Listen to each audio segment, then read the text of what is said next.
1. I'm fully aware this story will sound absurd. It also requires some context.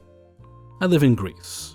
While in college, I worked part-time as a tour guide on the Acropolis. I have several stories from that time, but I'll stick to the most ridiculous and sad one. I'm bilingual, so I got to work with a lot of English-speaking tourist groups. A lot of groups often cause problems for guys in sites. From refusing to take our advice and don hats and a generous application of sunscreen, the number of pale people I've seen suffer sunburns, sunstrokes, and even heat strokes up on the rock is near astronomical. To coming to the tour hungover or even straight off drunk, to pestering everyone about selfies and photographs, to just not listening to the rules of the sites. There's a lot of ways to make your guys very angry at you, though we always try to be polite about it.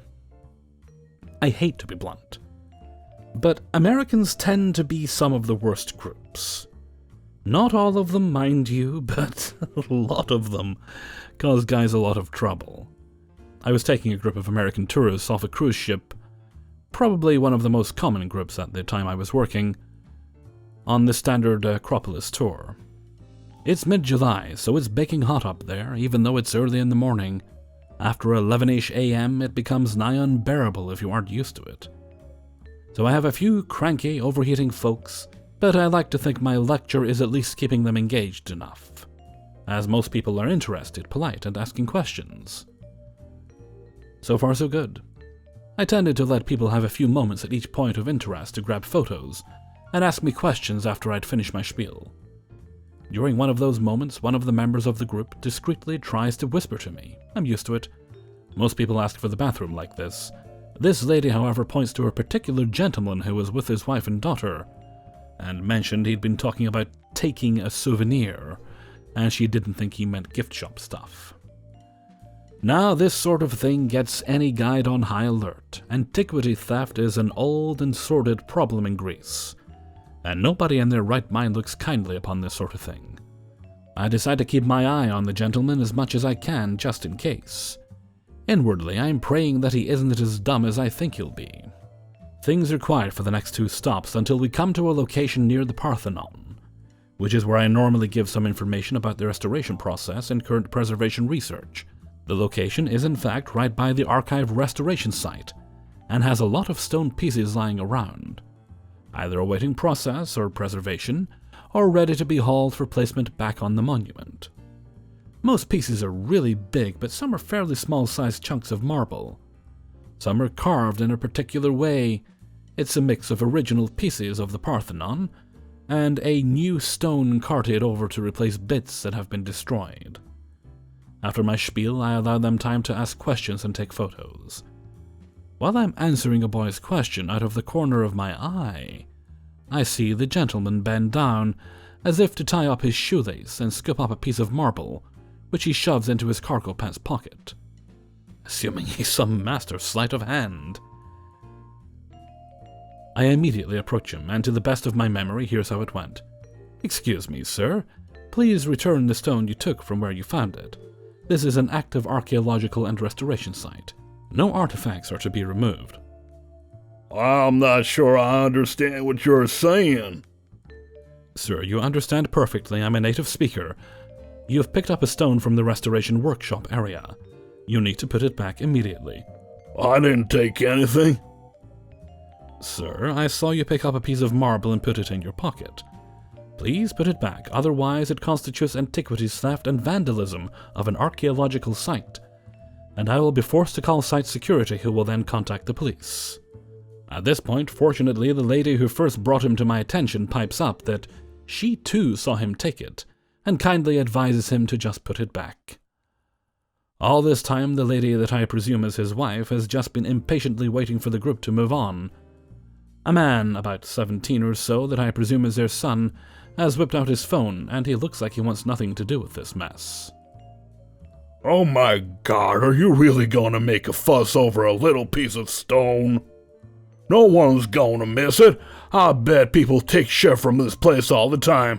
It's like the Berlin Wall." I'm really angry by this point. I very much wanted to snap at him that he may not understand the cultural and emotional value that the Acropolis represents for Greece, because he comes from a place where 100 years counts as ancient. Looking back, that's obviously unfair to the rest of the group, who look quite ashamed, and are awkwardly trying not to get involved. Besides, the Berlin Wall's mostly straight lines. Sir, this place is a site of priceless historical, cultural, and archaeological value, and every bit of it counts as an artifact. It also is an active restoration site, and that stone is part of what's left of an already damaged and pillaged building. Please put it back, or I will have to inform security. I have already taken my phone out to ring my supervisor. I'm done. I want to leave. I paid an overpriced ticket, and this is how I get treated. I'm leaving. Sir, you have to remain here. Security is on their way. To make a long story short, security caught him just as he was trying to leave, and the police were called. I asked the lady who first pointed him out to confirm my story, and thankfully she did. From what I heard, the man was let off with a severe warning and banned from the greater Acropolis area. The cops who showed up to escort him and his family to the police station were pretty stern with him, and all they did was whine they'd missed their cruise and the rest of the day trips. I worked there for a couple of years after that incident till I graduated. Like I said, plenty of stories, but none this wild. The marble piece was returned. When they detained him, the security guys got the piece back. A member of the site's restoration workforce returned it to the site and cautioned us guys to be more aware. I did not get in much trouble, fortunately, since my supervisor had proof I handled it well. 2. So I go to the music school part of a not too well-known college. However, the music school is 4th in the state for all music colleges. This happened last month. There was a voice and guitar recital. I'm a vocal musical education freshman. I don't want to perform this early in my freshman year, but I had no choice, since my professor had signed me up. The day of the performance, and it goes off without a hitch, besides my cold starting to come out in the form of a dull ache in my throat. My dad had even flown out from his job in Boston to see me perform, which had been extra special since he was the only one in my family that has supported me going to college for a music major since the moment I said I wanted to. I perform. I was nervous as hell, but my guitarist and I do wonderfully. After the performance, I was one of the last people. We took a big group photo, then I went to the bathroom to change. I hate wearing dresses, besides when absolutely necessary, or I just want to feel and look extra pretty and take off my 5-inch glitter death traps. Backstory on the dress and shoes, this will be important later. It had belonged to my Aunt Lisa, who was a piano professor and in Chicago. She had given me the dress a long time ago, and I worried to have a part of her with me while I performed. She had worn it her first college performance, and told me it was her lucky dress. Bad news, she's 6 feet, and I'm barely 5'1", so I had some heels that I had gotten on clearance that were 5 inches tall. They hurt like hell, which caused me to sit the entire time backstage. People could see my discomfort walking and standing in those shoes. Anywho, I walk into the bathroom after the performance and photo with a change of clothes in my bag. Little did I know EM was hot on my heels. The main bathroom door, thankfully, didn't have a lock. I walk into the big, completely enclosed handicap stall. Big-ass dress equal big-ass changing stall. I quickly change into a pair of sweats, a long-sleeved shirt. November in Georgia meant it was starting to get cold. Some comfy flats, Skechers shoes with memory foam are extremely good for hurt feet. I put my shoes and dress in my Fjallraven Konken bag. My graduation gift for my parents, also important later. I used the bathroom and washed my hands.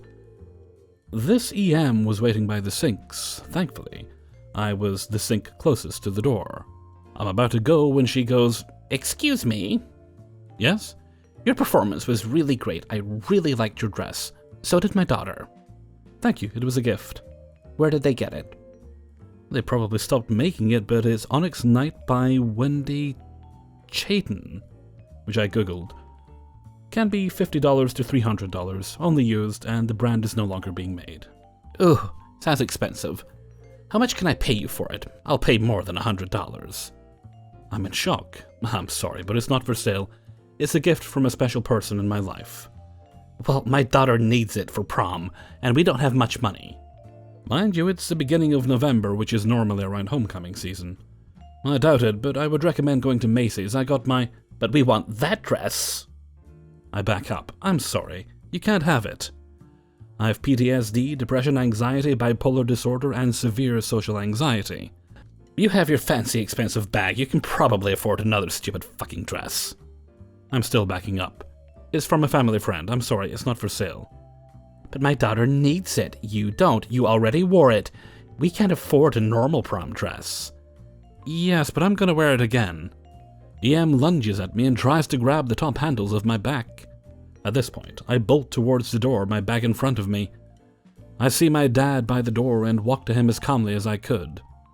We ended up going up to the hotel room while we were getting his rental car, since his car stopped working and he hadn't had time to buy a new car. I see EM and her daughter, a lot skinnier and taller than me, get in a brand new Tesla. No money in my ass. I tell my dad what happened, and he said that if I would have been attacked, I could have pepper sprayed her. My dad had bought me pepper spray for my keys when I moved into college. We ended up celebrating me running away from EM and my performance with cupcakes, some snacks, sparkling apple cider, and leftover dinner. 3. So some backstory for this. I'm currently working in a large grocery store chain. I'm not that old, 16, and usually just sit as a cashier because I am so young at my job. I work a lot because I have a lot of free time, so I experience more absurd things than my fellow young workers who only work the weekends. This grocery store, in particular in my city, is known for theft, so a lot of people steal from it, and we have locks for lots of things in there to keep them away. I'm sitting as a cashier, and have been for the last 2 hours, and I hear the entrance alarm go off, which it does pretty often due to it being a little defective, and we were waiting for a repairman. It is a mother and her little daughter. Let's call the mother Karen and ED for entitled daughter. ED puts her hands on her ears to cover the noise, and my manager rushes over to turn them off and calm them down. Explaining what had happened. My manager told us over the communication headsets we wear that she was pretty angry, and that we had traumatized her little baby. My manager just apologized and kept on with his day. Another alarm goes off, and this time it's a different one. It's the expensive meat alarm which goes off when someone tries to open the container where all our expensive meat is stored. I was close by and walked over to see the Karen and ED again. I smiled on my way over, just being polite, and I asked Karen what the problem was, since she looked angry. This is the second time you guys have traumatized my little baby over stupid things. I just wanted some ribeye steak and get on with my day. I responded that she needs to call an employee to open that or else the alarm will go off again while trying to calm them down. I opened the container and they took a bit longer than expected to pick their meat. I pointed out that I really need to get back to my duties, so if you would hurry up, I'd appreciate it a lot. She then replied with a look that kinda said, mind your own business, and scared me.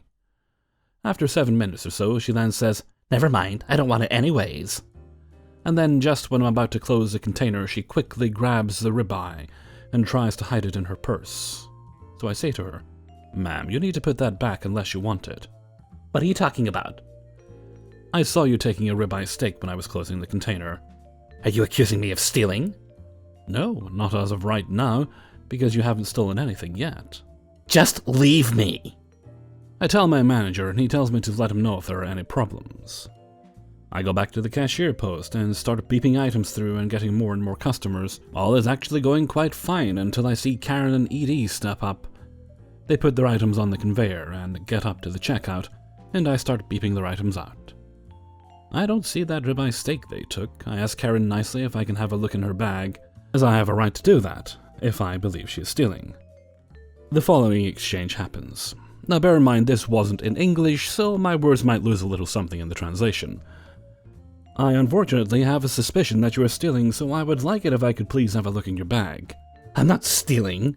We've been over this and I didn't take any ribeye steak, she says in complete denial. Ma'am, either you let me have a look in your bag or I will call my manager, and have you stay put here in the store until we have this all sorted out. Fine, call your manager, so he can see how stupid you are. I then call my manager, and he comes straight down. and starts talking with Karen as I stand right next to him because I need to be involved.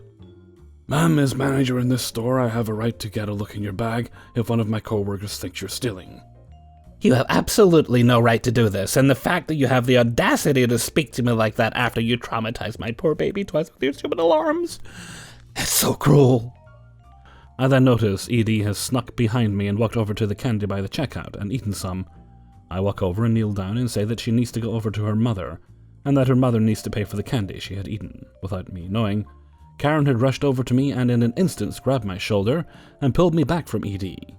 Edie then starts crying so loud that my ears begin to ring.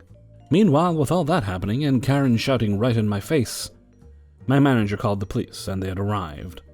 One of the two policemen who arrived rushed over to Karen and held her back from me as they could clearly see she was threatening me, and the other started calming Edie down. My manager explained it all and showed them the footage, and Karen got arrested for assault and attempted theft. Don't know her sentence though.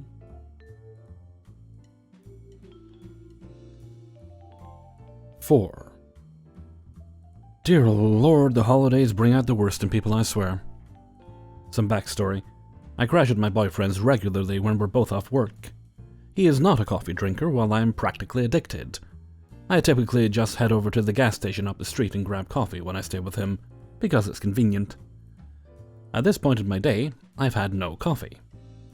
Cast, EM, Entitled Mom, BD, Boss Dad, CK, Clueless Kid, ST, State Trooper, CB, Coffee Barista. Me, well, me. Onto the story. So I go into the store and put in my coffee order. This is one of the places that does the fancy made-to-order drinks, and I like mint lattes with an extra shot of espresso. While I'm waiting for my order, ST comes in and starts talking with me. He used to work with my cousin and has known me for years. He's putting in his lunch order and grabbing coffee for him and his partner while chatting with me. Neither one of us is paying attention to the counter or the numbers CB is calling out. That's when CK screams. It seems that while no one was looking, this 5-year-old child managed to grab my coffee off the counter, without spilling it all over herself, and take a drink. Of course, she's burnt the ever-living daylights out of her mouth, and she threw the offending drink at the wall, getting it all over the floor. ST and I just sigh, because we know how this is going to go. Oh baby, what happened? Where are you hurt? CK just points at the cup. EM turns on CB.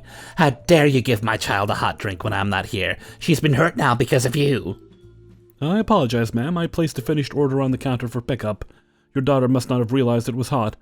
Let's get her something cold to drink on the house and get this cleaned up. ST and I have been keeping people back from the spilled drink, and CB smiles at us as she rounds the corner. Her co-worker is making a replacement drink, while EM continues to rant about how bad the place is and how hurt her baby could have been. CB grabs a mop from the back and I pick up the empty cup, looking at the tag on it. Mint latte, extra shot of espresso. And I don't know what kind of place serves hot milkshakes anyways. Record scratch? Now everyone is looking at her. Hot milkshakes? Yes, I ordered a milkshake for her and she got burnt. Doesn't it make more sense that your daughter grabbed the wrong order and got someone's coffee instead? My daughter cannot drink coffee. It's poison to kids her age, and she knows it. She'd never touch the stuff. ST is looking at the cup in my hand. Ma'am, I believe the young lady's correct. EM grabs CK by the hair and shakes her hard, right in front of a cop.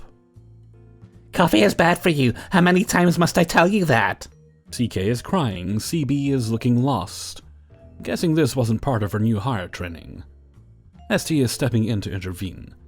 No managers in sight, and I'm wondering how my day went downhill so fast. This is about the time that the door opens and in walks my boss from work. The look on his face says it all, and I realize that this lady looks so familiar because she's his ex-wife. Let go of her hair. But she drank coffee. He shakes his head. And we've talked about this. EM lets go of CK, who runs and hides behind BD. She burned her tongue, and those people were mean about it. So you decided to assault our child in front of a uniformed officer? He's not a cop, he was talking to her. Points to me. ST takes out his badge and shows it to EM. I am very much a police officer. May I please speak to you outside? Whatever you have to say, you can say it right here. Ma'am, I'm going to be placing you under arrest for the assault of your daughter. I would prefer to cuff you outside where... And that was when EM started throwing things at ST. Candy bars, display boxes, cups, whatever she could get her hands on. ST rolled his eyes and moved to cuff her. The rest of us were watching in horror, and CK just starts laughing. BD looks at her and asks why she's laughing. Mommy always said bad things would happen if I drank coffee. I just never knew they happened to her. Some closing notes. My boss is a good father. His ex-wife is batshit crazy and somehow managed to get full custody in the divorce. He was there to pick CK up to visit family for New Year's Eve. I chatted with BD and we're cool. I don't spread the story around work, and he doesn't mention how ridiculous I looked in the boyfriend's clothes. ST and his partner took EM into custody. What'll happen next, I don't know. CK got her milkshake and I finally got my coffee. All on the house. 5. This story is a few years old, but the memory and the stench are burned into my cranium forever. We have had our family home since my dad built it in 1975. We were part of a co-op along with our neighbors, and everyone was friendly and helpful to each other for years while we kids grew up. After about 20 years, our immediate neighbors decided to retire and move to the city, so they sold their house to what we quickly came to call the neighbors from hell. These people were loud, entitled, obnoxious balls of butt crust. The family, consisting of Mum, Dad, and 2 snot-nosed crotch goblins and Grandpa, became the bane of the neighborhood. Day 1.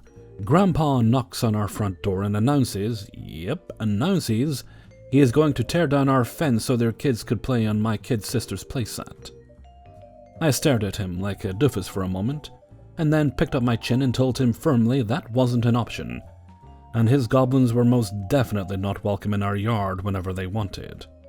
Grandpa huffed, glared, and mumbled that they would just see about that. Fast forward a few weeks, and we have to kick the little monsters out of our yard 3 times.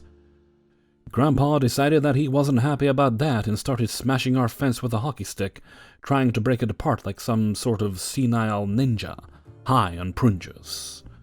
I went out and forcefully told him the cops were only a phone call away, and he scuttled back into his house, leaving a cloud of Bengay and Aspercream behind him.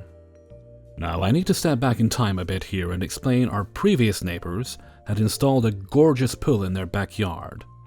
The dad took amazing care of it, and it was pristine, practically sparkling in the sun every day they lived there. When they moved, they left behind 1,500 in pool supplies, so the new folks could care for it as well. Fast forward again about a month into the new family's residency. The pool is starting to turn green. The kids are swimming in it. We ignore it, thinking we would give them a chance to get her done. 6 weeks in, the pool is dark green and starting to smell. The kids are still swimming in it. I meet the dad outside one day and ask if he's going to clean it. He tells me to go fuck myself. 8 weeks in, the stench is becoming overpowering. The water is growing fur and the kids are swimming in it. I call the city and tell them what's going on. They come out and look at things, tell him to clean the pool. He tells them to get fucked. 9 weeks in, the water is almost black, is growing more fur, and the kids are still swimming in it. The stench is starting to invade our house. I call the city again with similar results. 10 weeks in, the water is black. The entire neighborhood smells like a stagnant swamp, and the kids are still swimming in it. I call the health department. They come out, climb out of their car, gag, and drive away. I get a call telling me it's so bad Environment Canada needs to get involved. The kids are still swimming in it. I call Environment Canada. At first they seem to have doubts. Then they send someone round. He pulls up in his car, climbs out, almost pukes, and drove away so fast he left skid marks. The next day I'm alerted to strange sounds from next door. I went out to our deck, and there were people in head-to-toe hazmat suits testing the water in the pool, with a large truck out front. Hazmat returned a couple days later, still wearing their suits, and dismantled the pool. Their yard was left with a huge muddy circle as a mark of shame, and the stench took a week to clear, but the toxic waste was finally gone. The neighbors pouted and huffed and complained, but we didn't care. And we still never let their goblins use my sister's play park. Hey everybody, Hellfreezer here, and thank you very much for listening to the Impractical Proudness of Parents. Hi Pop. Number 30. And thank you very much to everybody who allowed me to use their stories in this video. Well, all I can say in regards to the final story is if you don't want to care for a pool, don't buy a pool with a house in it. Or something like that. Does a pool come with a house, or does a house come with a pool? Guess it really depends on your motivation. Or whether or not you're a Time Lord. Okay, and with that, I'm going to head off for now, so until next time, thank you very much for listening, and take very good care of yourselves.